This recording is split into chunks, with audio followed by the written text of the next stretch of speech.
Thank you very much, Kevin, and ladies and gentlemen, for coming out in heartland New Zealand, one of this country's most successful towns, and for the chance to speak with you here this afternoon. You know better than I that Cambridge is at the centre of the Waikato, a region with a proud record of creating real wealth in this province and indeed for our country.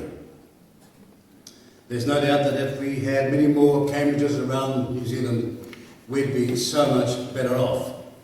And these words are not spoken to ingratiate oneself with you, but because it's a darn fact, and we don't recognise it in the way that we should. Besides all the amenities here, this region is famous for something, which is it grows the most productive grass in the whole wide world. That's why the racehorses are so good. They live longer, they race faster. And they race longer as well. The standout performance of your region should be cause for celebration, respect and a willingness to really care about what you think, to listen to what you want and need. Success, the result of decades of planning and sacrifice, should mean that in Wellington, politicians care what you want and what you think. But as you know, that is most certainly not happening. When do they ever stop and say, but what does the Waikato think before we make this next dubious decision? What are the people out of the provinces that kept us going in the COVID hard times and for decades? What do they think before we make this next decision? You know, we're 17 weeks away from a critical election. Time after time, election after election, you'll have heard that. But this time, that warning is for real. Critical because we don't get the right outcomes with the right policies and with the right leadership, then clearly, as indicated in the last budget, and it was, for those who care to pay attention, we are heading for the third world. Given the state of the country's economy, we need an election and not an auction. And you're about to hear it at the moment. All sorts of people getting up. This is not a criticism of my Italian friends, I love their food. But waving their hands like an Italian waiter and making all sorts of statements with words with many, many vowels in them to sound impressive. And with a cacophony of media who don't even seem to understand that this is about what used to be the greatest country on earth in the world. That is real. Making all sorts of promises. This should not be an auction. The debate in Wellington leading up to the last budget and its aftermath was truly alarming. Not for what it contained, but for what it didn't say. And for what was so demonstrably absent. And the analysis of the budget details would have set few but the most one-eyed political bigots at ease. For what we were told on budget day, for the second year in a row, was that we have no more money for critical expenditure. You were told that last year, in 2022, in that budget, and back here, just last month, the same man's making the same promise with the same gullible people in front of him who are meant to be the commentary, the media, who tell you what's going on, hearing all this, and not understanding, in most cases, what they're hearing. Nowhere in the budget was there any plan to rapidly grow this country's wealth through new and expanded exports. Added value here before we sell the product overseas, or to rapidly modernise with IT and skill training all aspects of our economy. Where in the budget was that? Because there's an argument that's going on in the dichotomy of politics today is all about what they're going to promise and what they're going to spend. But as everyone here knows, in the heartland province of this country, the Waikato, that before you spend money, you've got to make it. It's one of the things of coming from a farming family. You can serve yourself all the bull dust you like, but if you're going to spend more than you're earning, then you're going to be in trouble in the house, on the farm, and dare I say, in the nation. And one of the last budget's many failures was the lack of planning to take our young, and this is the tragedy about this country at the moment. It's an absolute tragedy that's come almost like a latent storm, a dark cloud over the horizon, and it's now here now, as we speak. It's the lack of planning to take our young to levels of opportunity and careers that in former times our leaders made available to us. Look at the level of truancy in our schools and ask yourself, how can you stand by, anybody stand by, who knows anything about education or anything about being a parent, and have 45 to 55% of the schools in some days, with children in some days not at school? There's a massive cost coming for that.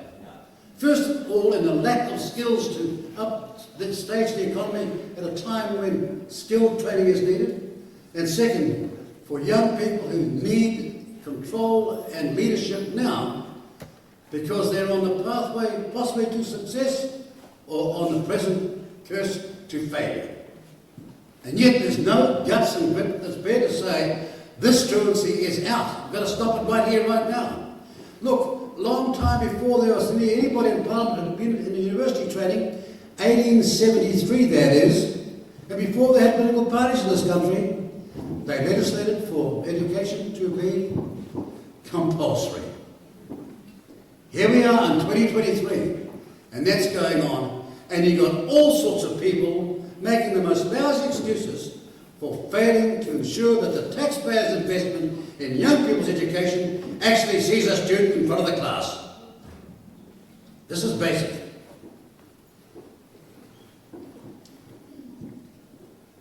You know, one of the many budget failures, as I say, was failing to understand what our former leaders have done for this country. And in doing so, those former leaders took New Zealand to be in the top 2 or 3 economies in the whole world, with levels of housing, health, education and employment unmatched by any other country. And please don't believe those employment figures that they're giving you today. Let me ask all of you right here, right now, who care about this country, do you think that 1 hour's work a week should be a qualifier to take you from the unemployed to employed? No. Oh, you must do. One more time, do you think that 1 hour's work a week should take you off the unemployed to the employed list? No. No, but they do. And they're telling you we've got record employment. Meanwhile, I know people who are struggling to get 10 or 20 hours more a week to make their lives actually go, and they can't get it. And they're in their tens of thousands. But here we go. If you're going to shout out and say, well, what did you do about it? Well, I tried to do something about it. I tried to get a parliament to understand that we need a far more honest measurement than that. Stop kidding ourselves that 1 hour's work a week takes you off the dole and makes you a part of the doesn't take you off the dole, but it makes you an employed New Zealander. But if you start with those sorts of shibboleths and myths, where else are you going to go at the end when you come to your decision making? Because politics, like life and like your household, is about asking good questions and never stopping until you've found them. The answers, that is, that stand up. The leaders I was talking about, of course, in the main, had never been inside a university. The Kurtz, the Hollyoaks, all those, the Peter Fraser and all those famous people had never been inside a university in the main. But they were graduates from the University of Life. They had experience and they had something that we need now, and that is plain common sense.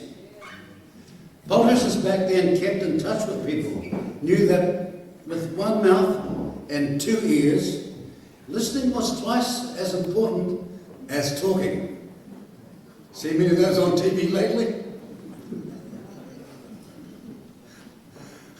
It reminds me of Greta Thunberg. It's more blah, blah, blah, blah.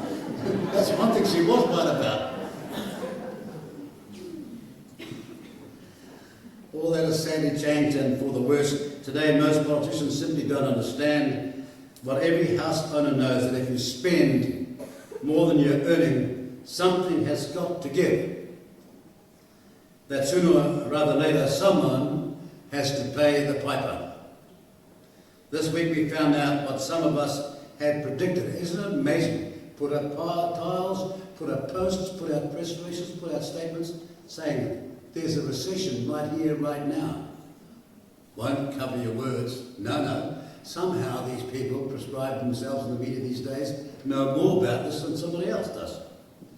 But some of us were saying for some time, and this week we found out that what we had predicted was true, that we are in a recession. But here's the rub. They're saying it's a technical recession. Oh, no, it's not. No, it's not. It's a real one. And deep-seated because of the amount of debt that we owe. Can't they add up the most rudimentary thing that every housewife, every man and woman, everybody is controlled by anything to do with even the university tuck shop, dare I say it, or the school tuck shop knows that we're in too much debt. And they're lucky to theorise as to how we got there. The mass majority of the victims of hopeless promises and forecasts are beginning to find out, though, that our standard of living is on borrowed money. After the budget binge of 2022, and it was a binge, he never had the money, but he spent it anyway, and 2023, and no doubt the irresponsible promises you're going to hear made in the next 4 months, New Zealand will be simply, sadly, worse off. More debt, facing high inflation, high interest rates as well, both for longer, and all manner of personal cost challenges. And many of the forward predictions resemble academic gobbledygook. They really do. Just a reflection, there's some people in this room who might remember, I don't, but some might remember, that the first Labour Party budget of the great reforming Labour Party in 1935 was 8 pages long. But it changed this country.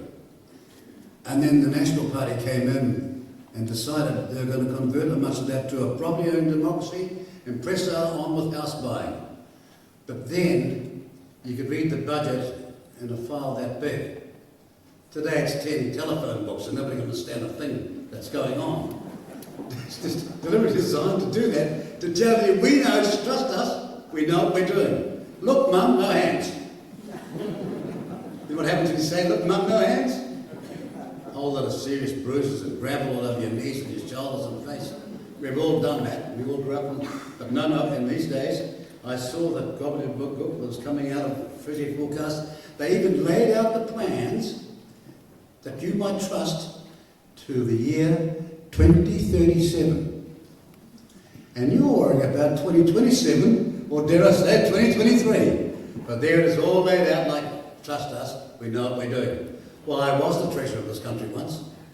They didn't like it, but at least went through the Asian financial crisis and got ourselves in the right situation to spend money on education and health, the two critical areas where people were so much in need back then. We were losing 60 and 70% of our markets for the Asian financial crisis, but we got through it. You know, every Labour campaign promised to restrain the operating allowance blew out between 46 and 120% in just the last 3 budgets. Blew out by that amount. And the most amusing thing one could read in the commentary was this statement. Can I read it to you, please? They said, the budget is expansionary in the short term, meaning it helps fuel inflation initially, but reverses out to become contradictionary. No, it shouldn't be said that, but to become contractionary in the long term, meaning it helps put a lid on inflation. Feel good? What on earth does that mean? Well, it means some of the media, having seen the Minister of Finance blow out the budget spending in the last 3 budgets, are saying that he will not do it again if given the chance. Apparently past performance is no longer an indicator of future performance. Meanwhile, the Greens and the Maori Party have no problem with that at all, except the budget blowout isn't really big enough for them, seeing as they've always talked about spending other people's money, that's your money, and never their own. Imagine that, isn't it? Can't make the old promise. If chosen, I can promise to spend your money as wisely as I spend my own. No, they are saying some frighteningly costly things in their promises, none of which they can possibly keep. And meanwhile, across the other side of Parliament, National says, and I quote them, the spending promises underpinning the budget forecast are shaky. End of quotes. That's going to be the understatement of the year. Mr. Luxon, you're right. But that's going to be the understatement of the year. And that says they are going to reduce government spending by 28 billion over the next 4 years. Now, ladies and gentlemen, how on earth are they going to do that when there's something dramatically missing when you make that statement? And here is a warning. Whenever our economy is in trouble, the first two groups to get attacked are the young and the seniors. All of you who are getting near 65 years of age, not showing it of course, or over 65 years of age, they always will come for you and the young. Remember the surtax? Remember the man who said, anyone who says National is going to change National Super is spreading rumour with malice. Geoffrey Palmer, circa 1984. They get in? He changed National Super, they put a surtax on, over 82 cents in the dollar, if you had any other savings. And the National Party, of which I then was a member, was campaigning to get rid of the surtax, as heinous as it was, no ifs, no buts, no maybes. And we got in and put it up to 92 cents in the dollar. Do you remember that? Yes. Well, surely you do. This is a warning. This is not what happens now and again. It happens whenever the economy's in trouble. Oh, but do you remember who took it off? The surtax, that is. I can't hear, madam. Thank you very much.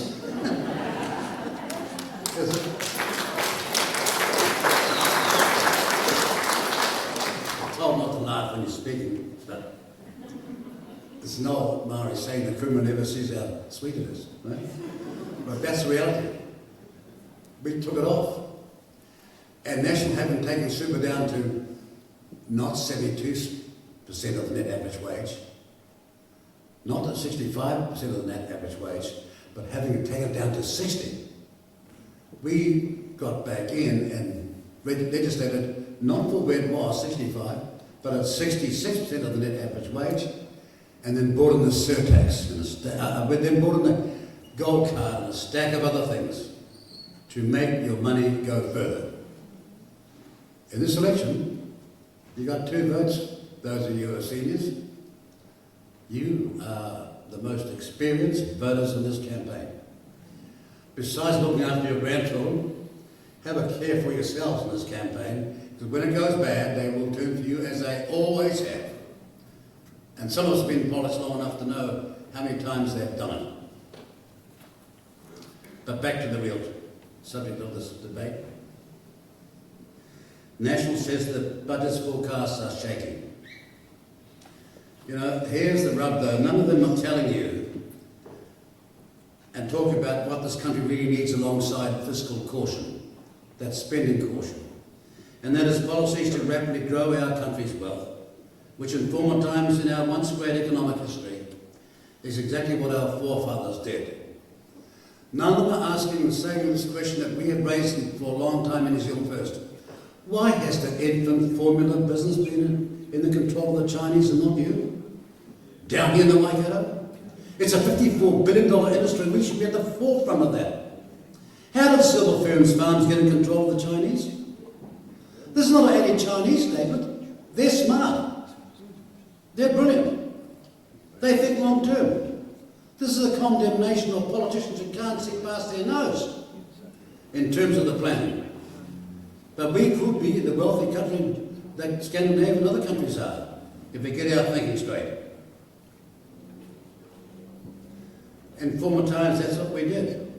And that's why New Zealand politics has always needed a protection against political extremists, against those who experiment with economic theory to govern your lives, although they can't point with their economic theory to any time, anywhere in the world that's ever worked in history. Can't give you one example of what they're saying having worked anywhere, at any time in history, anywhere in the world. And so if that is what they're saying, then you're going to be the subject of a huge experiment if you're not careful. New Zealand First is a common sense party. In the middle, we're a centre party. Centrism for other parties is like a foreign land. And they've done it over and over again. Presently, right now, since 2020, where the Labour Party is concerned. We're a common sense party in the middle of the extremists, and that's why in the last 30 years we have been New Zealand's most successful new party, but you wouldn't think about it if you're reading the media today. This is not a boast, but since the formation of New Zealand First, we are the only party that has had the opportunities to change this country's direction, change specific policies, get rid of the surtax, for example, legislate senior citizens pay superannuation back to 66%, and every other thing we've done. Given primary school teachers equal pay with secondary school teachers on the basis of their education. People forget that. But if we're going to have great education, then primary school teaching is critically important as well. And there are many other things, hundreds of other things we've done on the way through. You know, New Zealand has always needed a supercharger for good ideas and a handbrake against bad ones. Remember 2017 to 2020, the last 3 years of the last government? The countless restraints put in by New Zealand First against Labour's ill-conceived policies. Yet we saw Labour take all the credit into the 2020 election, and the media let them do it, and they got rewarded for it. Do you know about light rail and Auckland? Well, you should, because if you have a look in the mirror, you're the one's going to pay for it. That stupid idea if it gets off the ground. It started off, this is true, in the Cabinet, 2018, at 1.8 billion, and we looked at them and said, you've got to be nuts. Then it was 8 billion. Then they got a Treasury assessment, 14 to 16 billion. Now it's past 29, 30 billion, and still climbing, and it was meant to be finished, but it hasn't even started. You see what I mean? How did they get away with that sort of stuff? If Winston Peters or New Zealand First put up that sort of thing, we'd be laughed out of town. But it's, for some, they're lucky in politics, and for some, you've got to scrap and fight the whole way because you don't conform to the way that you should treat them. As a gentleman, I respect journalists, I respect people with great experience, and I critically understand that fourth estate and independent media is essential for democracy. But we haven't got a fourth estate anymore in the main. We've got a bunch of fifth columnists writing all sorts of, excuse the language, ladies, but it is an English word, writing all sorts of crap every day and expecting you to swallow it, young and old.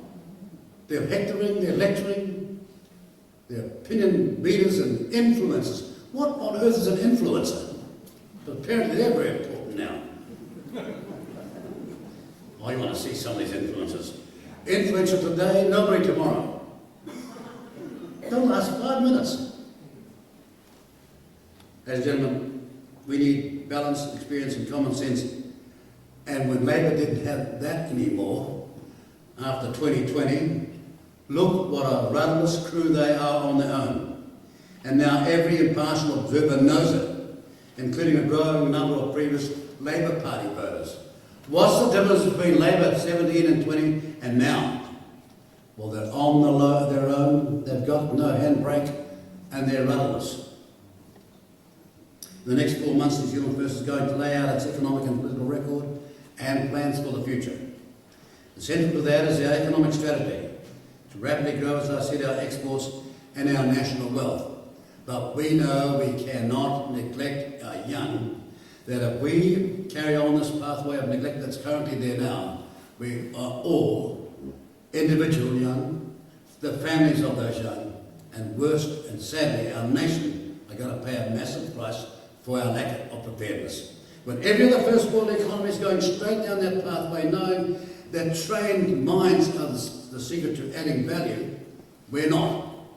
How come Singapore, geographic size of Lake Taupo, has learned that lesson?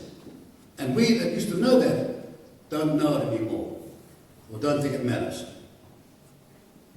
We will show examples around this country of how our policies have been giving communities the serious lift that they needed. Some of you might know that right here in Cambridge, we built the first all-weather artificial racetrack.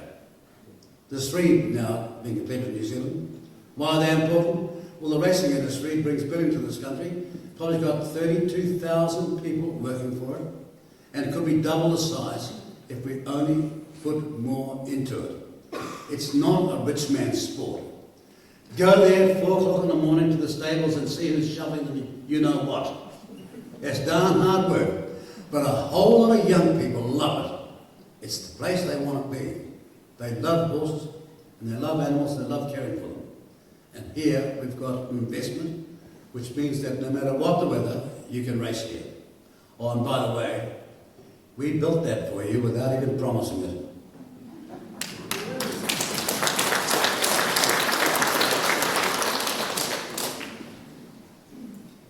Or in Waitangi, sadly the scene of so much chaos at Waitangi lately, we've built a mussel factory and now the biggest deep sea mussel farm in the world. That's what should be the news in Waitangi.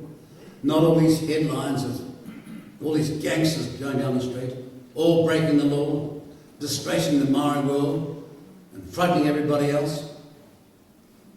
New Zealand First did that and so many other initiatives around New Zealand's provincial growth fund, and Labour took and is still taking all the credit, encouraged in doing so by the wanton media.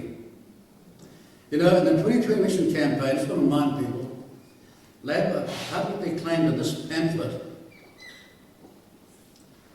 that they were forcing competition on supermarkets to make sure you're paying a fair price for your weekly shop. Oh, don't start crying on me, please. That's what they said. We're forcing competition on supermarkets to make sure you're paying a fair price for your weekly shop. And then the next page on this document, they said that after the election, here it is, after the 2020 election, they would continue working to make sure you pay a fair price at the till.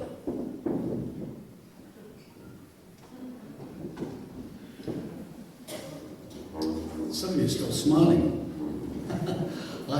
By accident, you guys, I think we've stumbled on the Waikato branch of the Mother Teresa Society, where kindness prevails no matter how much adversity strikes you.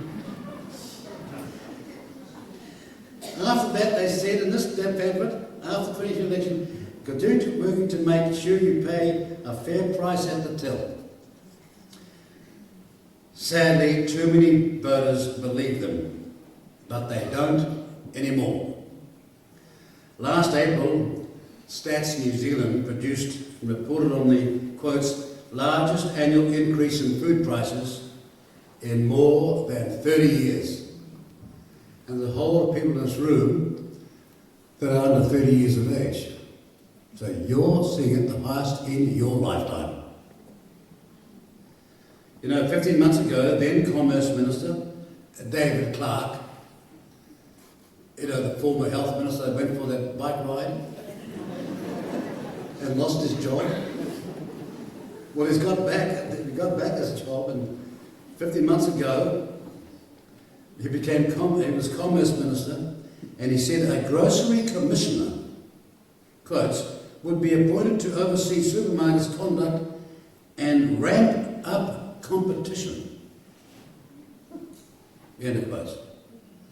Which means that if he ramps up competition, prices will come down.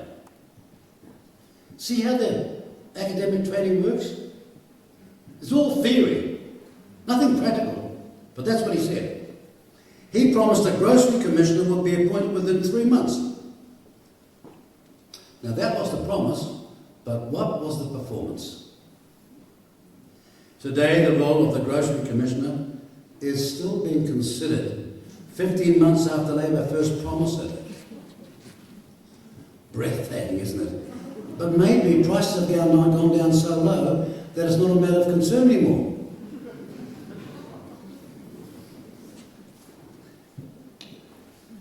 You know, an old cousin would say, this is all hooey but no doing.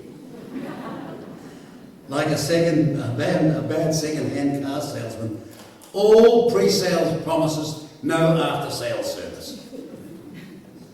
The fact is, the mass majority of Labor politicians don't give a rat's derriere for the working people they claim to represent. And that's a fact.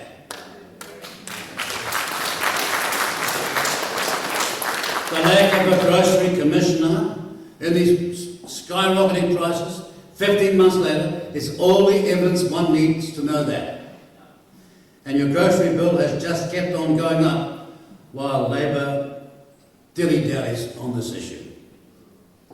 Last week, sadly, a 12-year-old girl, innocent, was brutally beaten and bloodied outside a North Shore McDonald's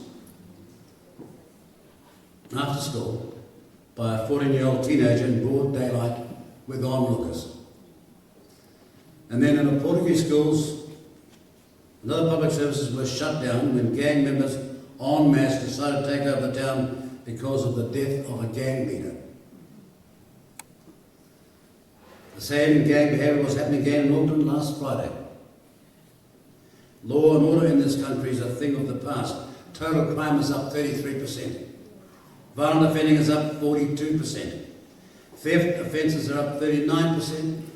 Ram raids, mostly by youth, was up last year by 465%.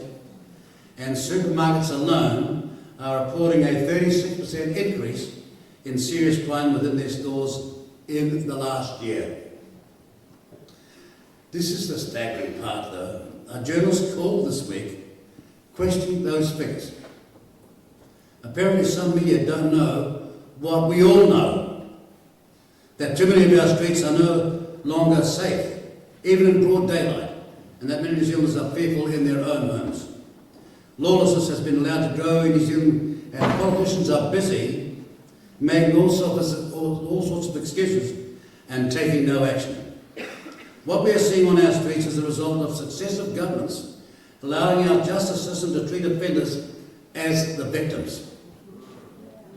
Victims of colonisation, victims of bad upbringings, victims of racism, victims of poverty, and victims of everything but their own free will. How many large families do you know?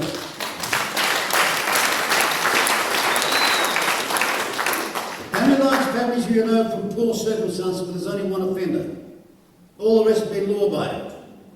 But no, they got all these lousy excuses why someone of their own free will should be allowed to continue with getting away with crime.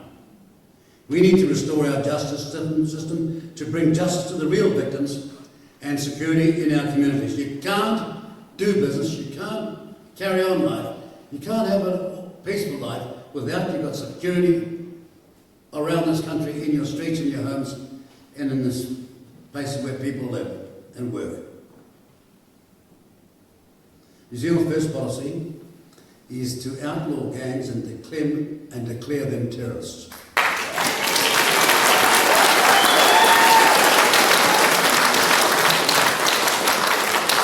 New Zealand's first policy is to outlaw gangs and declare them terrorists. If they can do that in Western Australia and Queensland, we can and should have done it here already.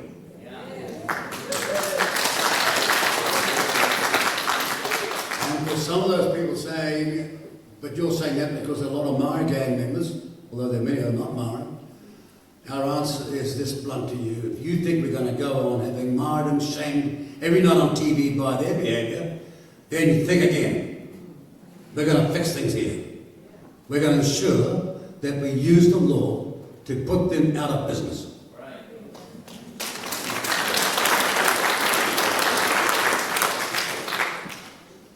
Oh, and by the way, for those that say that's not just a political promise, you know when we make a promise, we keep it.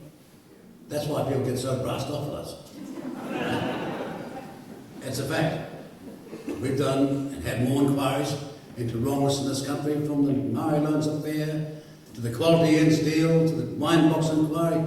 One after the other we've done because we've stood up and other people. We've raised the roof when most politicians wouldn't raise a finger. And on this matter, we're not going on any longer with the kind of lawlessness which, as I say, disparages the rest of law-abiding Maoridom night after night on TV and in the public persona. We want this fixed up and now. Over the past few years, we've seen the transformation of a catch and warn policy under National. Remember Judith Collins, the crusher? She never crushed one car. But see how politics and media run these days? They got away with it for a long time, never crushed one car. But it was a catch and warn policy. And then Labour gets in, we get them all the policemen, everybody else, and instead of telling the judiciary we want action now, they introduce a catch and release policy, like we're out fishing. That's what it is. It's catch and release. Youth crime is rampant because there are no longer any real consequences for their actions. And when we have violent criminal youth unchecked and unchallenged, then violent criminal adults is the inevitable outcome. We have got to save some of those people before they deteriorate. And you won't do it unless you're hard and fast on enforcing the law and making sure that they understand that crime doesn't pay and that there's going to be consequences.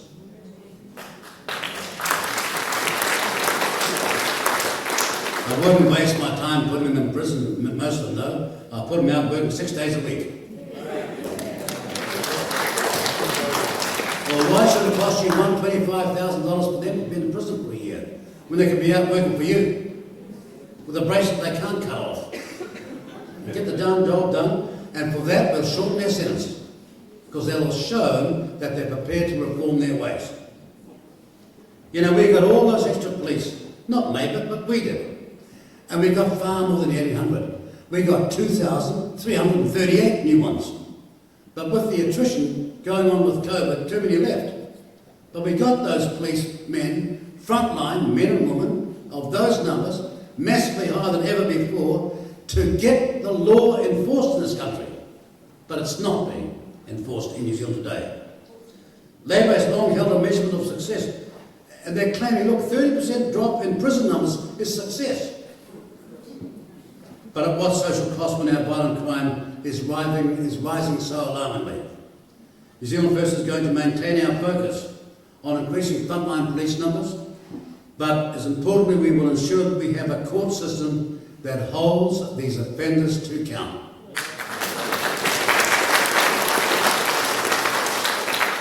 If that means introducing minimum mandatory sentences for violent repeat criminals, then we will, as we tried in Parliament some years ago and got voted down on both sides of Parliament, voted down our legislation.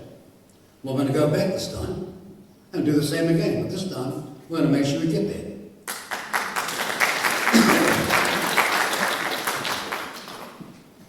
And if it means telling the courts that we expect our laws to be enforced when offenders come before them, then that is precisely what we're going to do.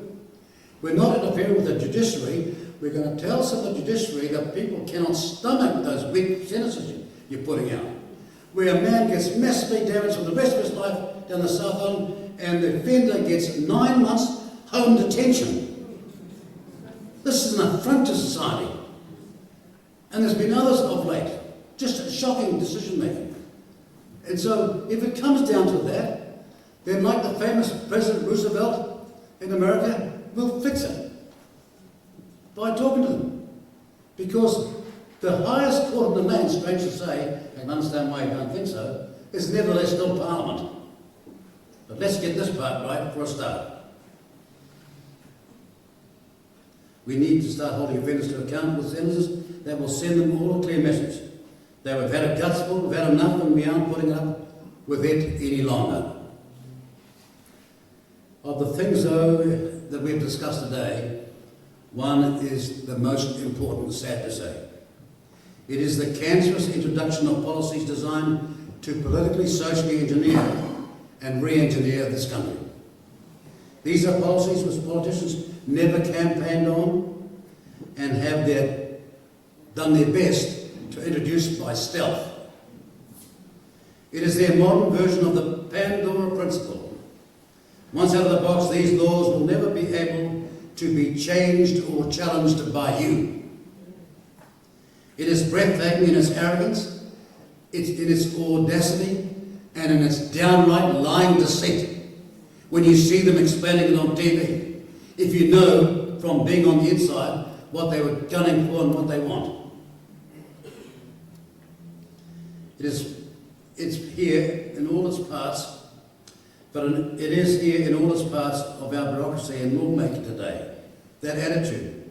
And many politicians from many political parties are totally responsible for it. I cannot believe the messing on that's going around with the bureaucracy and changing how things are run in this country. Never told anybody at all. We're not against the Maori language.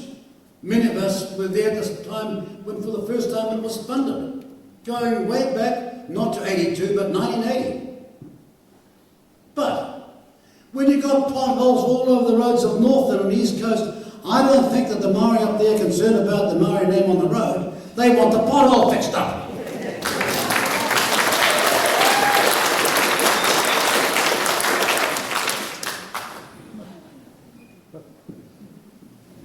You know, you all have busy lives, but please stop sometime in the next 4 months and ask these politicians on this issue, what has been your role in it?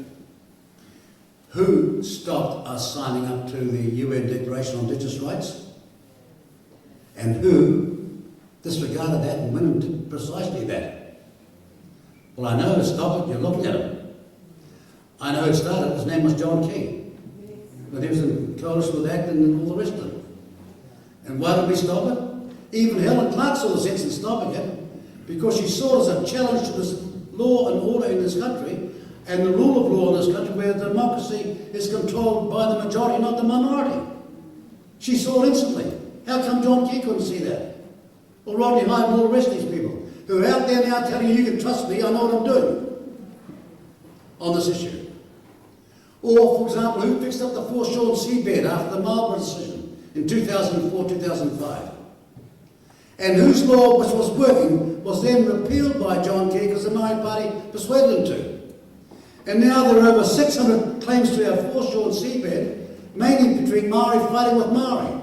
And when it's all over, they'll not get anything over it. Just some people have control, but the ordinary Maori, man or woman, won't even see one fish.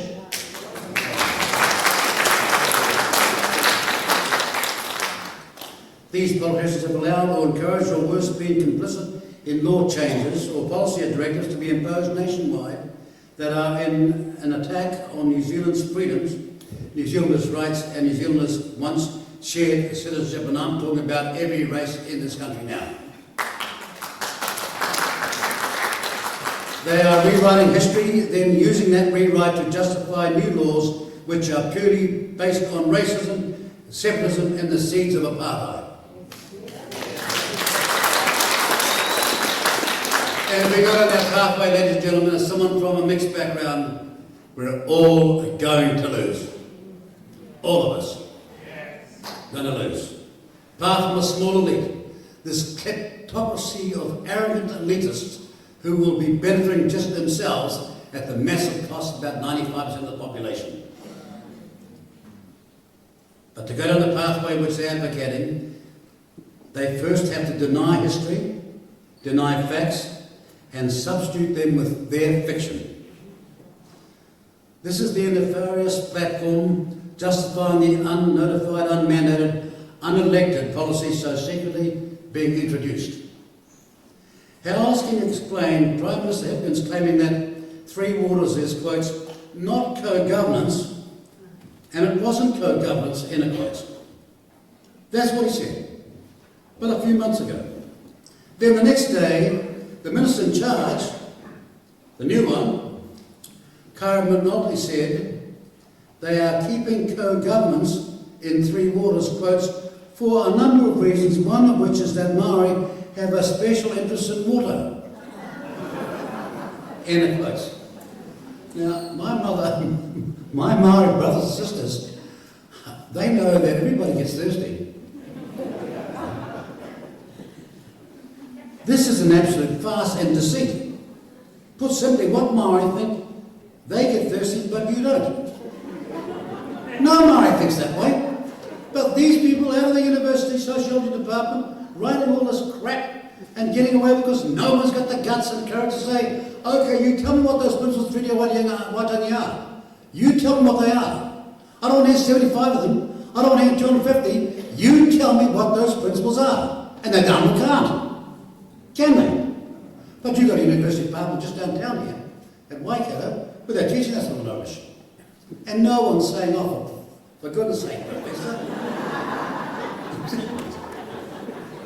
How come you're teaching one set of principles and Victoria teaching another set? A different set in Auckland? Which set do you like the most? Go to that university.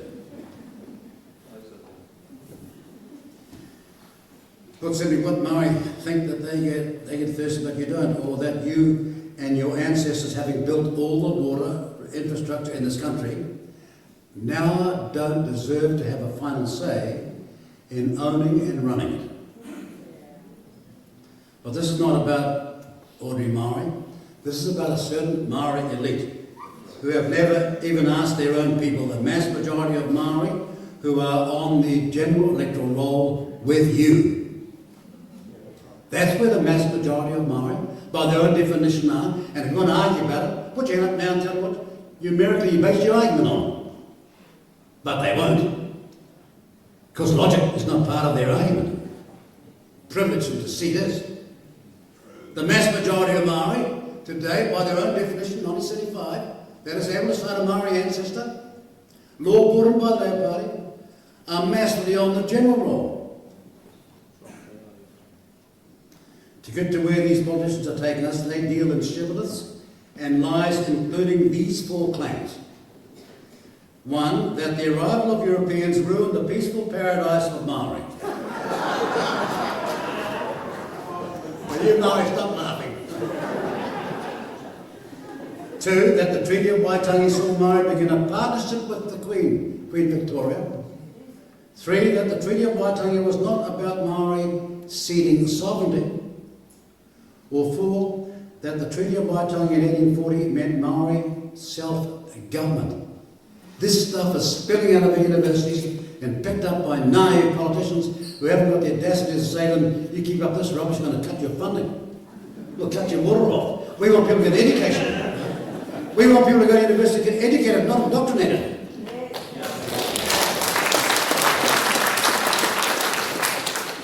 You know, it puts one in mind of that malignant statement. If you're going to tell a lie, make sure it's a big one, because it's more likely to be believed.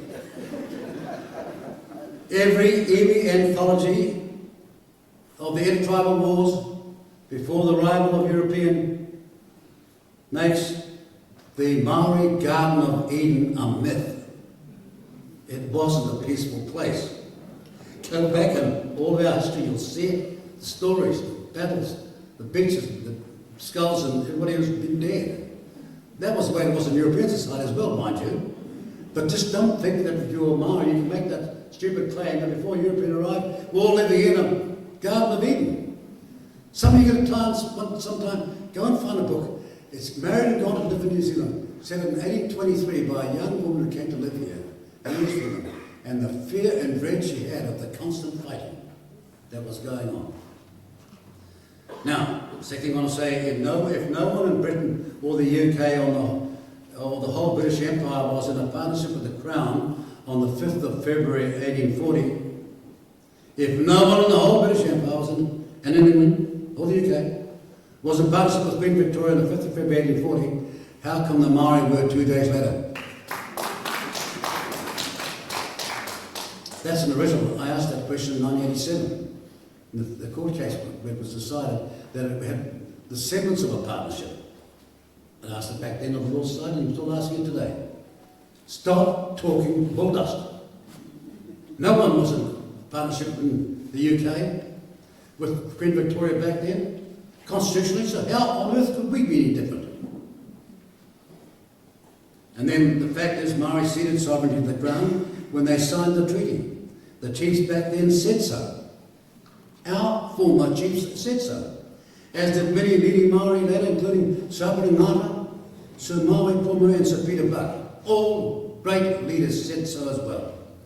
Only today's elite, power-hungry Maori and their cultural fellow travellers seek to deny history and facts and argue arrogantly otherwise. And last, all Maori iwi pre-1840 and well after were under the control of Tino Rangatiratanga.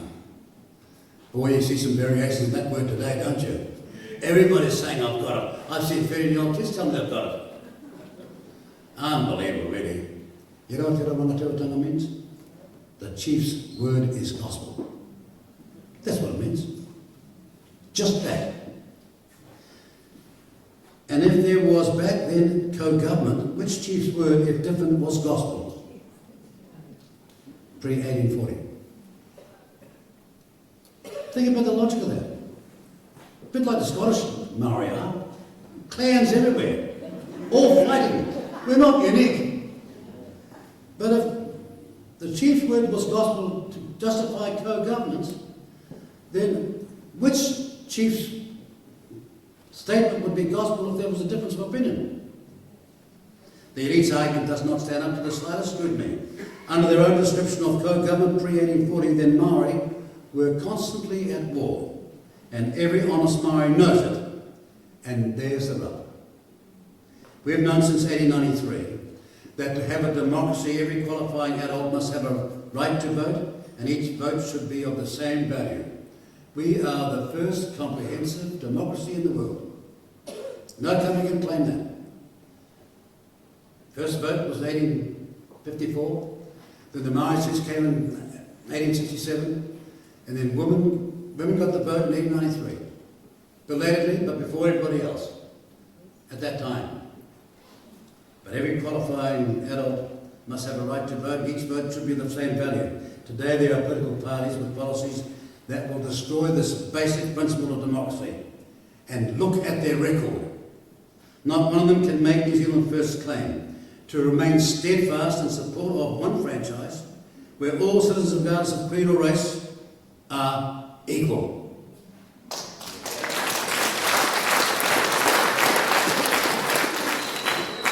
Ladies and gentlemen, in conclusion, and before question time, every meeting we've had lately has been, in fact, like this one.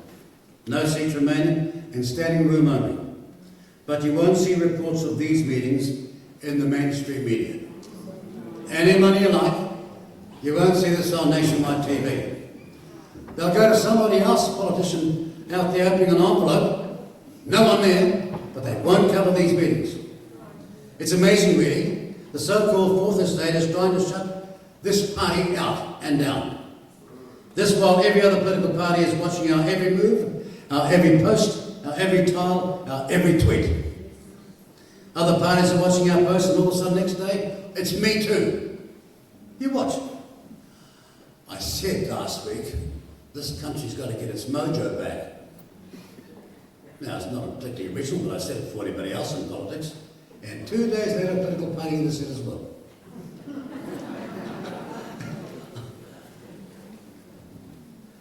You know, they're all saying me too, except while imitation may be the most sincere form of flattery, it lacks authenticity.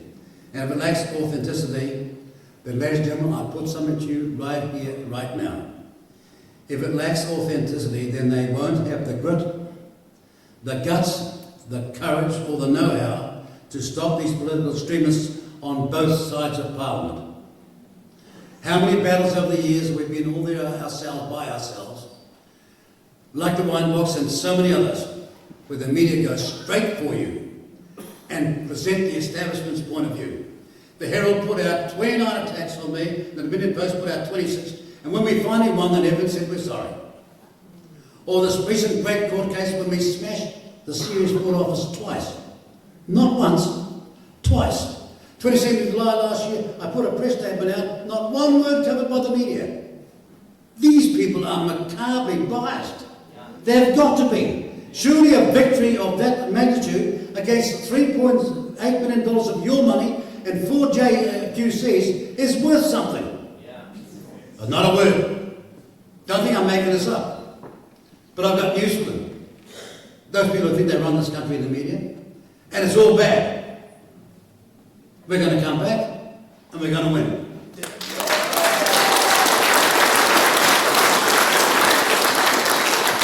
In 4 months' time, you'll have 2 votes. Great shame, really. How many people, after all these years of MMP, because of the media of this country, don't understand how MMP works? But in 4 months' time, you'll have 2 votes.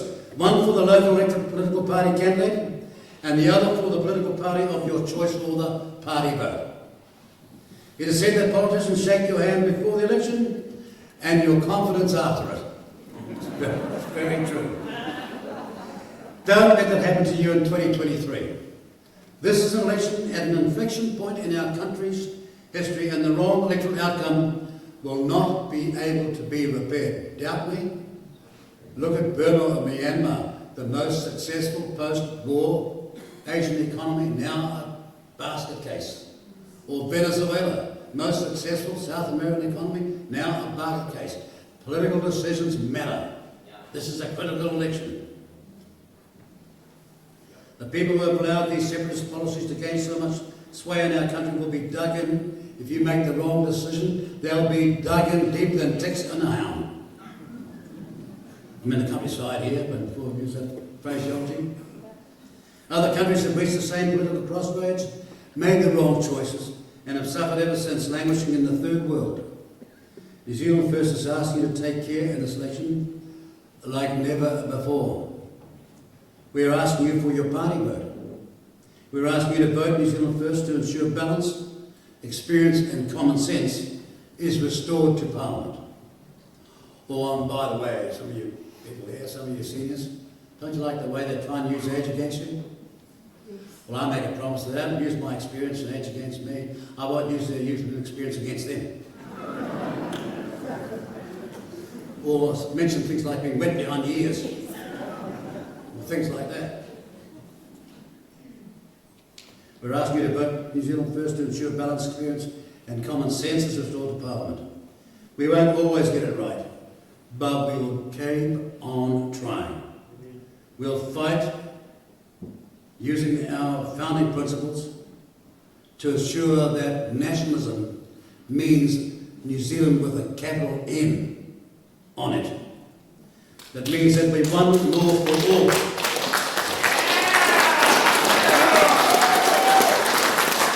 And it means that we're going to put New Zealand and New Zealanders first. We'll fight to rebuild our economy and preserve our democracy against those secretly planning to destroy it for their own extremist ideology. Politics should be about what governs your life. Balance, experience and common sense. Those are 3 things that are governing your life now. Give New Zealand First your party vote and you will save your province and your country. And dare I say it, your families. It's time to step up and take back control, where you are no longer the servants, but the master of your destiny. You want parliamentarians in Wellington saying, well, before I make that decision, I better ring up and find out what Cambridge thinks. There was a time I remember them doing it. Ring around the whole country. Better find out what people think. That's what you need to be saying in this election. Don't you go make any silly decisions that we don't know about, so that we're not caught out and not prepared, not able to go anywhere. I was reading a magazine the other day, it's most staggering. It was in a place called Kaiwaka, a little weekly newspaper.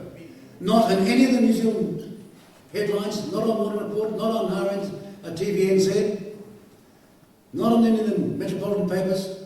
It's a ceremony in the United Nations where they were celebrating the country with the greatest production, lowest emissions agricultural record in the world. And guess what country that was? New Zealand. How come you're not seeing it on the news? Because it doesn't fit their narrative, you see what I mean? They'd rather you give up all of your cows so that somebody overseas with a shocking emissions record can replace them. And the world will be worse off if that happens, not better off. One party understands that. Ladies and gentlemen, it's time to step up and take back control of your life and your country. Give us your party vote, give us the tools, and together we'll finish the job. Thank you.